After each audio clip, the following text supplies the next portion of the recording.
Rebonjour, chers amis. J'espère que vous allez toutes et tous bien. Comme promis, voici les 3 dernières clés d'une bonne pratique quotidienne spirituelle.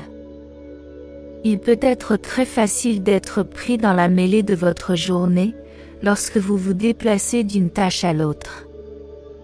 Nos esprits peuvent courir 1000 km à la minute quand nous pensons à tout ce qui doit être fait. La 9e clé, c'est la respiration.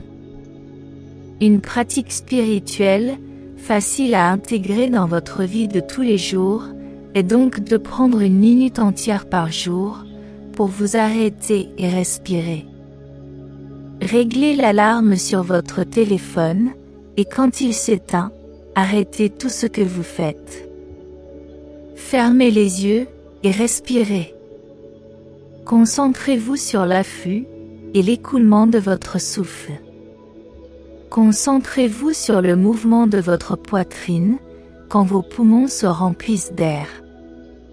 Au besoin, réglez la minuterie sur 60 secondes avant de commencer, afin d'en tirer le meilleur parti.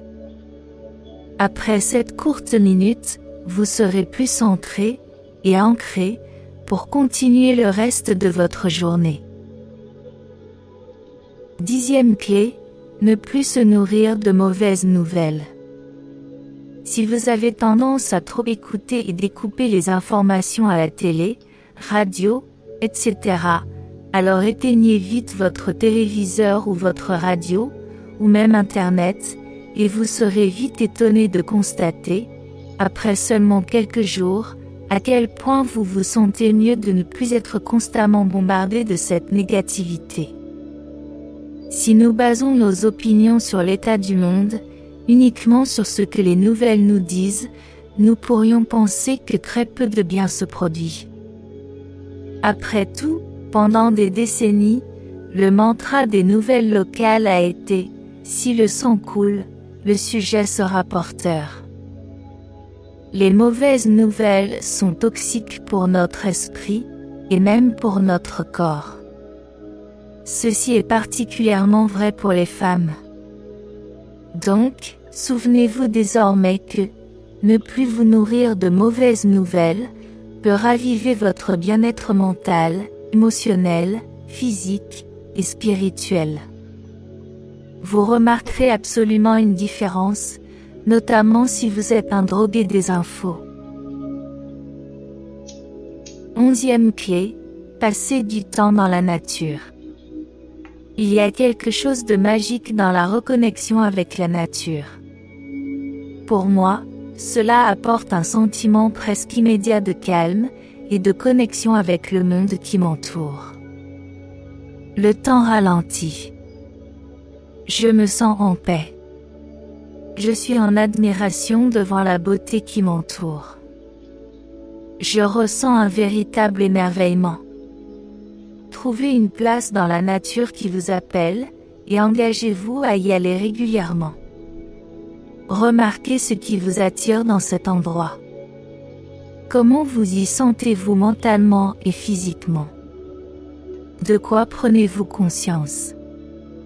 Et pourquoi? Et enfin, la 12e clé, c'est quand vous pouvez dire « Je l'ai fait ». J'ai appris tôt dans mon voyage spirituel que la conscience se situe au niveau de la cause. En effet, notre pensée et nos systèmes de croyances créent notre expérience. Une pratique spirituelle que je souhaite donc vous encourager à adopter est l'affirmation « Je l'ai fait ». Il s'agit simplement de regarder diverses expériences dans votre vie et de reconnaître que vous étiez le puissant créateur derrière chacun d'elles, même celles que vous n'aimez pas. Je peux vous dire que la force créatrice dans ma vie est très puissante. Ceci parce que je sais que je peux changer les choses que je n'aime pas, en me concentrant sur ce que j'aimerais expérimenter à la place. Je sais aussi que vous pouvez arriver au même résultat, si vous vous en donnez les moyens. Chers amis, ne vous submergez pas en essayant de mettre en œuvre toutes les pratiques spirituelles suggérées ici, en même temps. Surtout si vous débutez. Choisissez-en une ou deux pour commencer, et établissez une pratique cohérente avant d'en commencer une autre. Au fur et à mesure que vous commencerez à être plus exercé avec ces techniques, utilisez quelques-unes de ces pratiques, qui fourniront l'ancrage spirituel pendant votre journée. Comme la technique « Arrêter et respirer ». Des pratiques comme celle-ci deviendront votre propre démarche spirituelle, même hors d'une période définie comme le matin ou le soir, et elles vous apporteront une conscience consciente de l'esprit pour le reste de votre journée. À la fin de la journée, faites-le. Prenez l'engagement de vous en tenir à une sorte de pratique spirituelle quotidienne, même si ce n'est que 10 à 15 minutes par jour, pour un minimum de 30 jours, que vous en ayez envie ou non dans le moment présent. Choisissez un moment où vous pouvez vous consacrer à votre pratique chaque jour. Et ne laissez rien vous gêner. Maintenant, je vais revenir sur une chose principale, car c'est le plus important. La méditation. Je veux dire la méditation avec un grand M. Parce que, soyons bien d'accord, nul ne peut apprécier et comprendre l'enseignement dans sa vraie beauté et sagesse sans fin, sans méditer. La méditation est la véritable clé de la vie et de l'existence en général. La méditation est la seule façon de se connecter directement, de percevoir, et d'être avec votre esprit, la partie de l'infini. Comment peut-on espérer accomplir la compréhension de la création, de l'esprit, et de ses mystères, si on ne médite pas?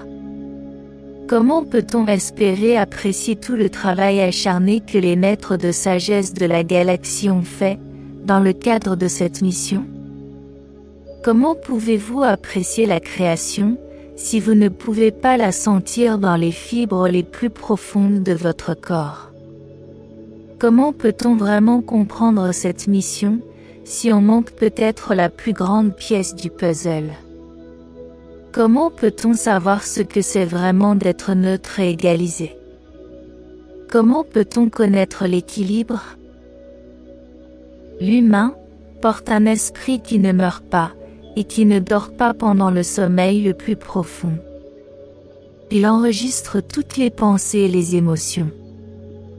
Il informe l'humain, si ses pensées sont correctes ou fausses, s'il a appris à faire attention. L'esprit n'exige aucun mot. Il ne nécessite aucune phrase, aucun trait physiquement exprimé, pour comprendre sa voix, parce que sa voix est omniprésente, ne dort jamais, toujours disponible, toujours à la demande. Du moins quand l'être humain a appris à être à l'écoute de son esprit divin. Mais comment espérer accomplir une compréhension spirituelle, sans le pont de la méditation, pour être un avec le vrai immortel en nous? Quelle pensée mal placée, d'oublier la méditation et de la mettre de côté, comme sans importance. C'est à travers la connexion au plus haut, la création, l'esprit, que l'on peut réellement apprendre à prendre de l'altitude, et à l'exploiter dans chacune de nos pensées et de tous nos sentiments. Il n'y a pas d'autre moyen de contourner cela. Vous pouvez lire n'importe quel livre, répéter chaque ligne mot à mot. Mais sans la méditation, vous n'éprouverez jamais la profondeur du plus grand trésor offert à l'humanité. La méditation montre une large palette d'effets très utiles, parce qu'elle aide non seulement à faire face à la vie quotidienne et à gérer le stress, les problèmes, le chagrin et les soucis, etc.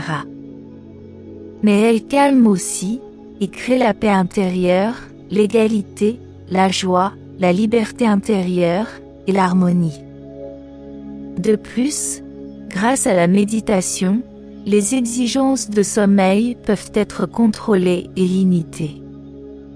Et avec cela, à la suite d'une méditation ciblée, la possibilité existe que l'on se libère des habitudes, des vices et des dépendances. Même le pouls, la tension artérielle, et même la température corporelle, peuvent être influencés, dans une certaine mesure, tout comme les influences extérieures de la chaleur et du froid sur le corps. Inutile de le nier. Une méditation intentionnelle est également capable de contrôler le niveau de la douleur, et même de neutraliser les substances fournies au corps. À la suite d'une méditation appropriée, même certaines quantités de toxines et d'alcool, ainsi que la nicotine et les médicaments, peuvent être neutralisés, ou du moins avoir un effet plus ou moins limité.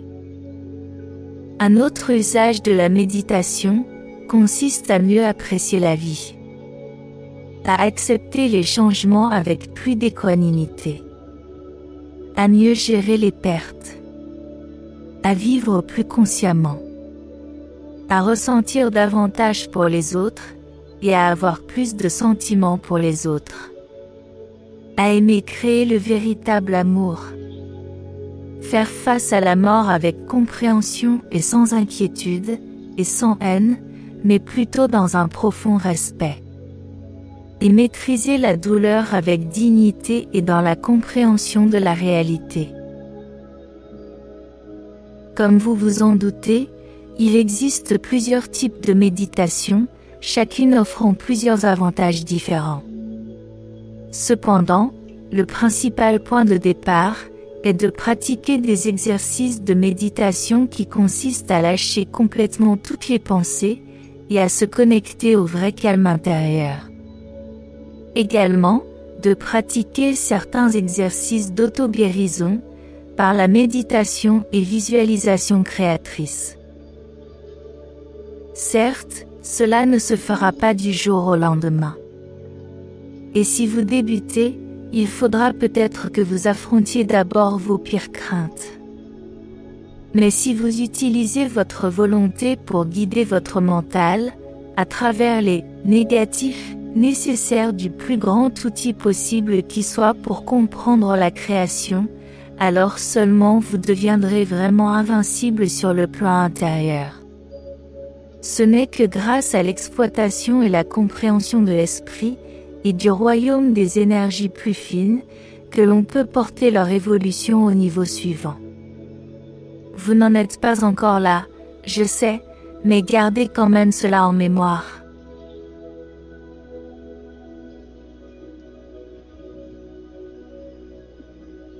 Chers amis bien-aimés, nous voilà parvenus à la fin de ces enseignements des Pléiades. J'espère que vous les aurez appréciés, et qu'ils vous seront utiles pour votre propre évolution spirituelle. Il ne me reste plus qu'à vous remercier pour votre fidélité et vos commentaires sympathiques dans le chat. Je vous envoie plein de câlins. Et n'oubliez pas une chose. Votre mission, c'est le bonheur.